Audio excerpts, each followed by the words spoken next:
Tiger? Oh, yan. Sumagot ang ginagawa mo dyan. Nainitan ka? Ha? Nainitan ka at diyan ka sa timba. O, si Tiger mga kaibigan. Nandito po sa CR, sa ibabaw ng timba.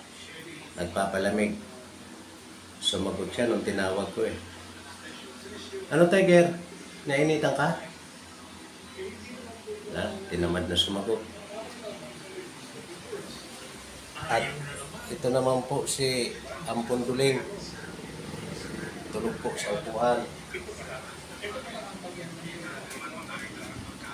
At si Kikay na chismosa sa may pintuan ng kwarto. Yung marinig niya, magchichismis. Ewan ko yung iba kung nasaan.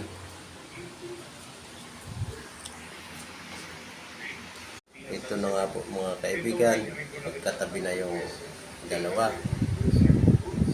Ito si Ampon Duling at saka si dalagang may anak. Parang anak-anakan niya to si Ampon Duling, mga kaibigan. At si Boss Tiger, natutulog na. Tulog ko na dyan, Boss Tiger, ha? Okay po, mga kaibigan. Thank you for watching.